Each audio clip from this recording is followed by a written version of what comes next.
Next modern poet is T.S. Eliot, Thomas Stearns Eliot.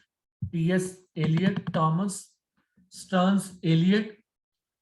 He was declared the poet of century at the end of 20th century. Time magazine actually declared him the poet of best poet of 20th century. So he became the representative poet of the whole century. His masterpiece is The Wasteland, published in 1922, is not a literally laid waste by war, a real wasteland which poets such as Owen and Rosenberg had graphically described. It does not mention the economic dislocation which would eventually lead to the unemployment and economic crisis of the late 1920s. I mean, which is called the Great Depression, an event of history, began in 1929. That was 1929 to 1933, that caused the birth of dictators in Europe and afterwards Second World War. Instead, the poem depicts a cultural and spiritual wasteland, a land populated by people who are physically, emotionally living a kind of death in the mid of their everyday lives. So, wasteland is a spiritual wasteland. The wasteland is a cultural wasteland. Which wasteland is a land of the people where the people are living like dead men.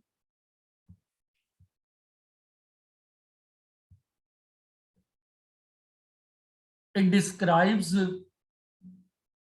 you can say, the crisis of civilization during the days of war, and generally as a whole, without considering war, because war was the exclusively the topic of anti-war poets. W.B. Yeats speaks about it implicitly or indirectly. He says a crowd flowed over London Bridge, so many I had not thought death had undone so many. Death had undone so many. That is, we can say, the mood of the poem in Wasteland.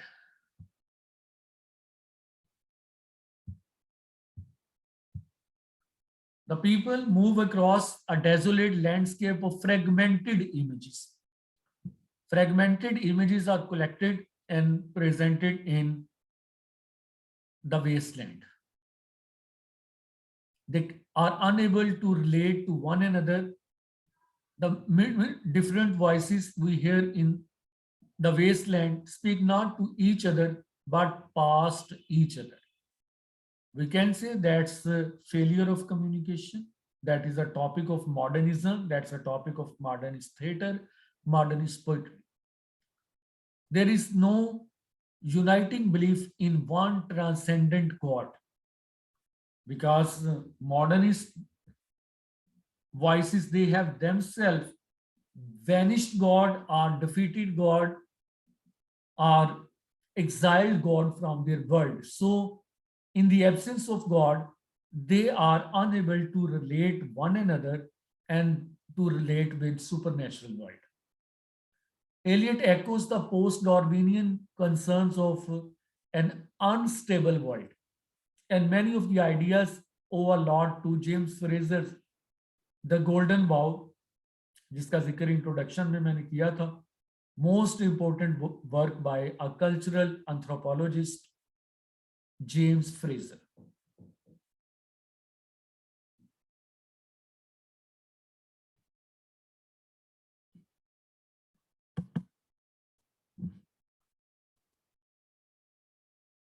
Wasteland is a post-war poem which records the collapse in the values of Western civilization. Not only you can say the damage in terms of material loss, but also in terms of decline of civilization and collapse of values. Examples of this collapse are sterile, unloving sexual relationship, cultural confusion, spiritual dissolution. T.S. Eliot sees the root of the modern world's unhappiness and alienation in the fact that people are unable to bring together the different areas of their experience to make a complete whole. I mean, they are in fragments. They cannot jot down those components, fragments to make an organic whole.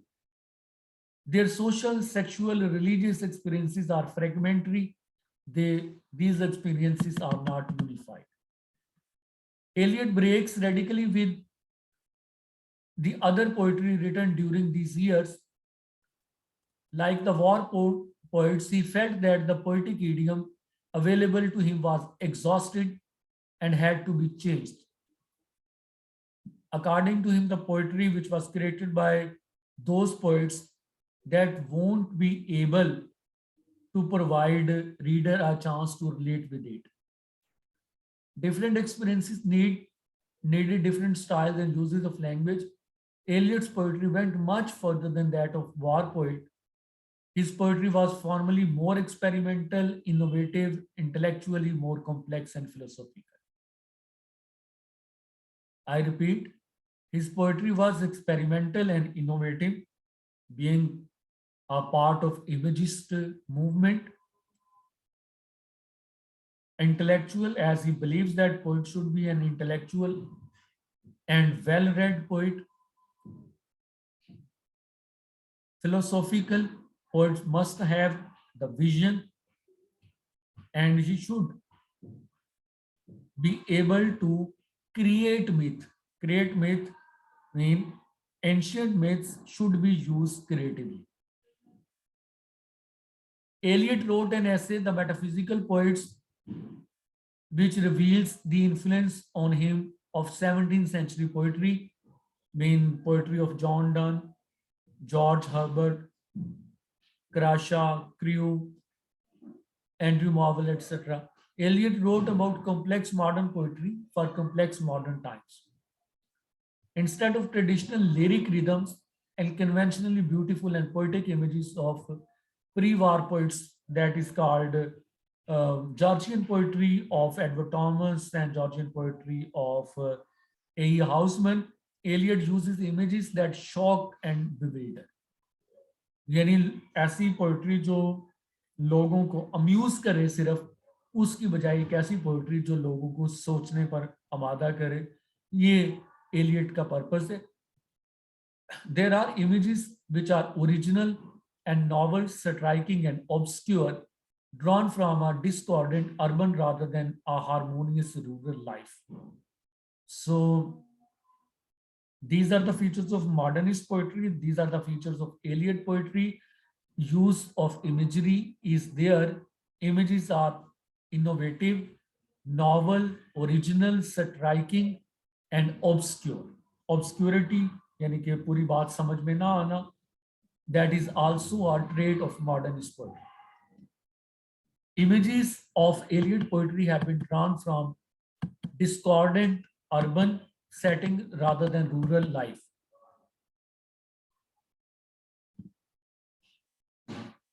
What is the city over the mountain cracks and reforms and burst in the violet air, falling towards Jerusalem, Athens, Alexandria, Vienna, London, unreal. So city seems unreal to him.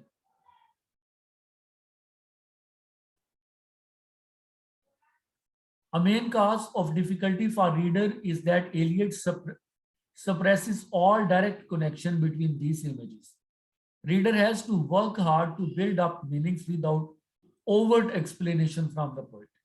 So reader cannot read Eliot poetry just in their armchair and enjoying it. They have to find out the connection and explore meaning. Principal qualities which characterize Eliot work have been neatly summarized as: first quality, his particular sense of the age in which he lived. यानी Elliott को अपने जमाने का बेहतरीन शऊर था. He had a sense of the age in which he lived. Second, his conviction that poetry, although using the poet's emotions as its starting point, becomes the impersonalized by the tradition in which the poet works. Eliot का famous essay tradition and individual talent, जिसमें हर poet को अपनी tradition में जगह बनानी होती है और उसकी पोइट्री को उस ट्रेडिशन की कंटिन्यूटी होना चाहिए. So personal experience, poets emotions, that can be starting point of poetry, but that cannot be end. Actually, he believes that style of poet should be impersonal. Poet should not be present in his point. Poet should be an intellectual. He should be use allusive poetry, use of quotation from and allusions to other poets' work for reference, parody, irony, and sense of continued intertextual communication and community. Immature poets borrow, mature poets steal, bad poets deface what they take, and good poets make it into something better or at least something different. ये Elliott का vision of poetry है जो इस line में नजर आता है कि एलियट का कहना है कि इमेच्योर पोइट जो है वो दूसरों से बारो करते हैं और मेच्योर पोइट्स दूसरों की पोइट्री से चुरा लेते हैं, और बैड पोइट्स जो हैं वो जो कुछ भी दूसरों से लेते हैं वो साफ नजर आ रहा होता है और उससे उनकी अपनी पोइट्री तबाह बर्बाद हो जाती है. अच्छे शायर वो होते हैं जो जो कुछ भी बेस्ट पोइट्री से लें उसको एक प्रोसेस से गुजार के इंटरनलाइज कर लेते हैं और कुछ बेटर प्रोड्यूस करते हैं, और अगर बेटर ना कर सकें तो कम से कम डिफरेंट जरूर करते हैं.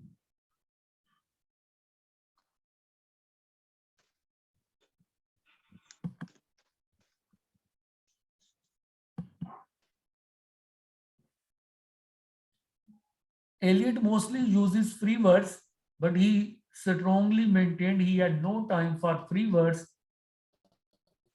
which does not exist. He continues the tradition of the dramatic monologue, especially that used by Browning, and while alluding to the whole tradition of English poetry.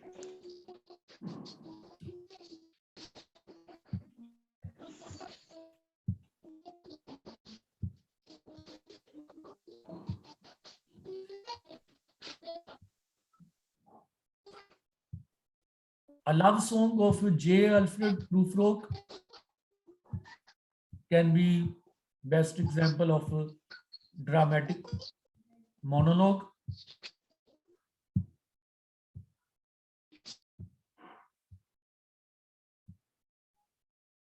T.S. Eliot requires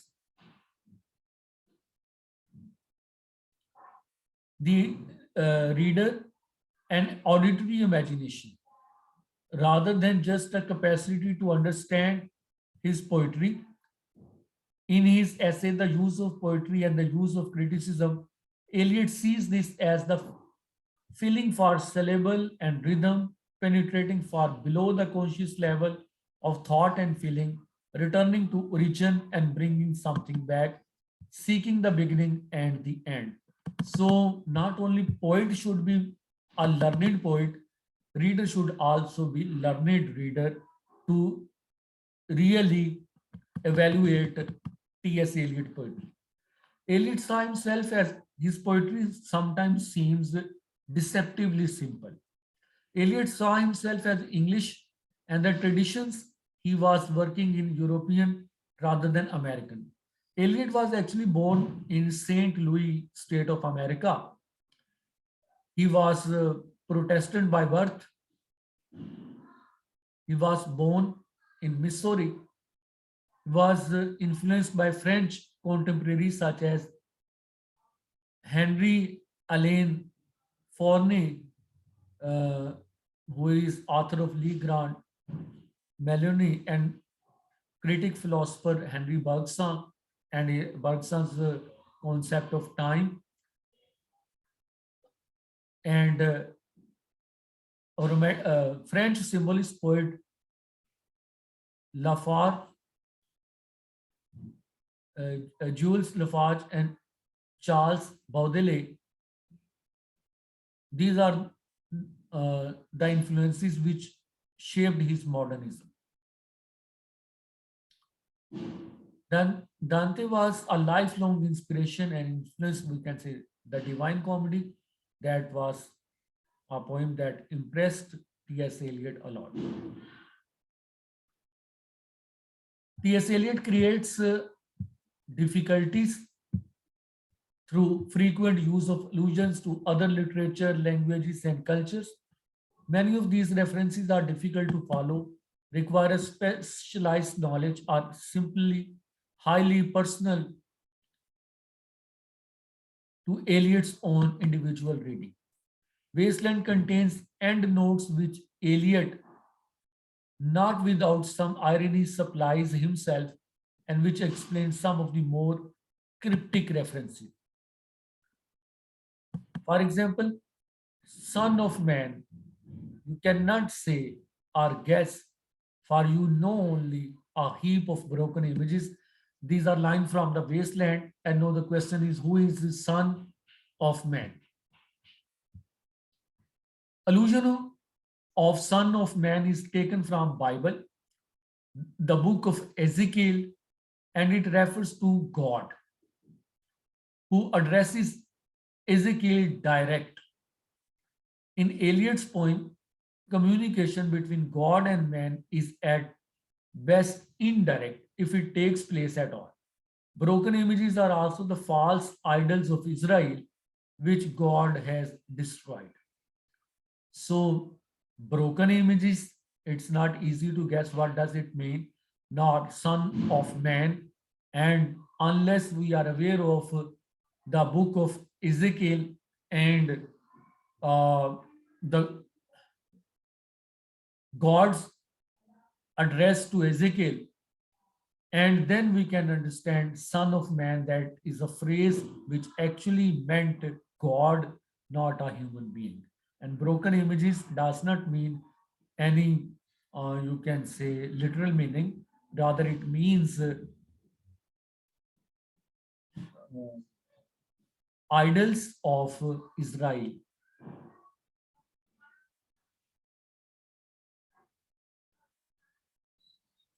One possible result of this poetic method is obscurity, but it is an important part of Eliot's overall purpose. Uh, Obscurity is due to the suppression of links in the chain of explanatory and connecting matter, and not to incoherence or love of cryptogram. तो purpose यही है कि वो change है इतनी obvious ना हो और उसको तलाश करना पड़े. Fragments broken from a whole are all that 20th century civilization has to interpret the world. At the end of T.S. Eliot, end of the poem The Wasteland, T.S. Eliot succeeds in suggesting that a spiritual whole can be created from the parts.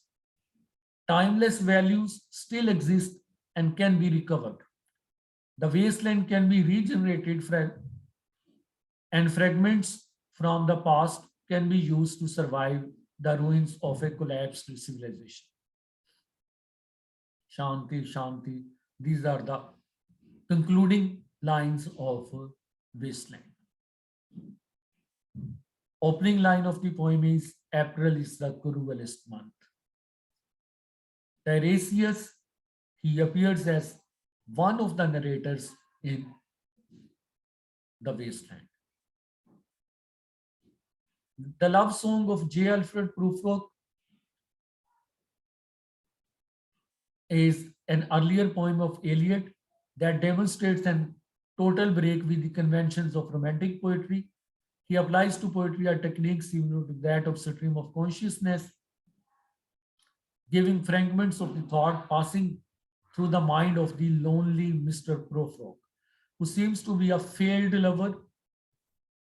It is a poem more in tradition of the dramatic monologue developed by Robert Browning.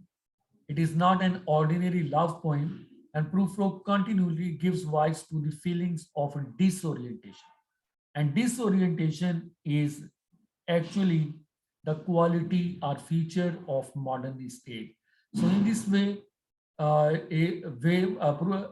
Prufrock emerges as a representation of modern man. The poem Love Song of J. Alfred Prufrock is ironic, and the character cannot be directly quoted with the poet himself. Indeed, there are, as it were, different Prufrocks. There is no consistent point of view or single self explored in the poem. Let us go then, you and I, when the evening is spread out against the sky. In the room, the women come and go, talking of Michelangelo. In the room, the women come and go, talking of Michelangelo. That is a refrain of Love Song of G. Alfred Prufrock that shows snobbery, um, or affectation of modern age. An interesting question is whether Eliot effectively embodies the spirit of his time. That is, whether Eliot uses a technique of fragmentation in order to depict a fragmented society, or whether he simply indulges his own personal view of the broken images of modern world. So these are two different views. Uh, Eliot has used technique of fragmentation to depict a fragmented society. Is it the purpose, or fragmented images are for the sake of his world vision?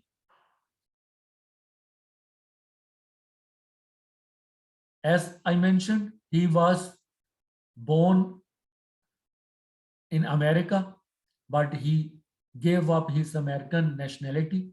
He became the British Anglican. He owned the British Anglican tradition. He was converted to Catholicism. He gave up his Protestant religious identity. And in politics, he became a royalist. You can say supporter of monarchy and kingship. It was for his ideal of order, which he thought that lies in center or authority. Center can be church in Catholicism, Roman Catholic tradition. Center can be king in monarchy. Center can be what we say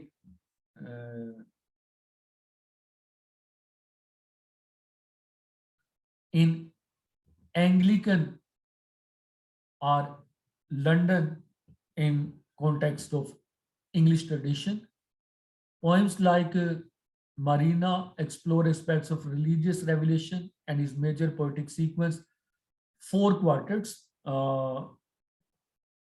which is full of allusions to Bible and that mystical literature.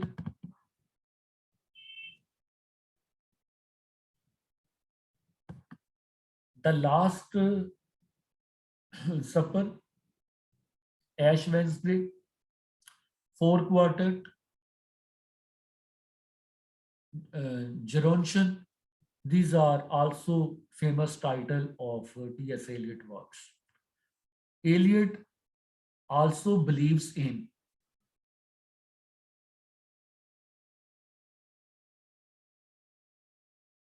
objective correlative, and he thinks that the work should evoke the idea or theme presented in it.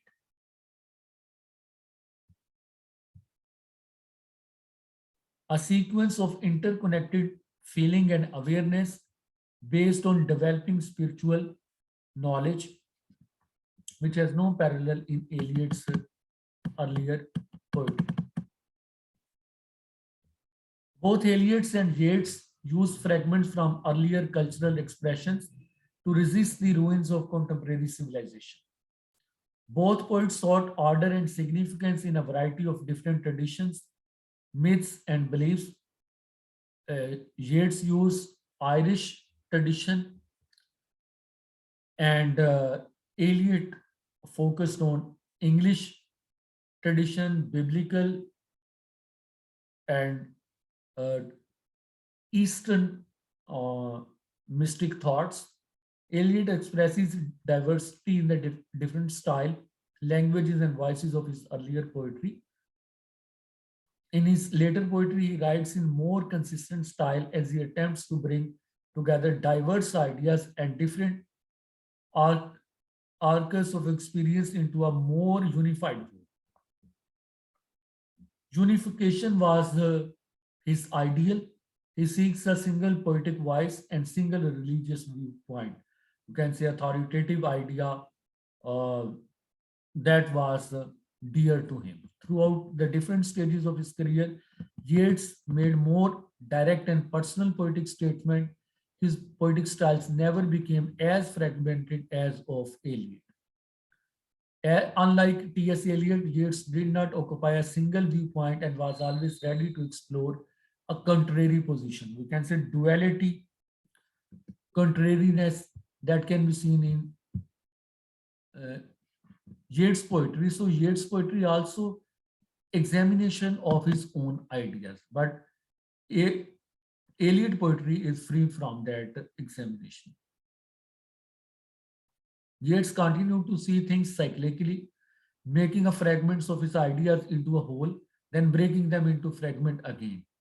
For Yeats, a deeper understanding and a creative joy in life resulted from this cyclical nature of life.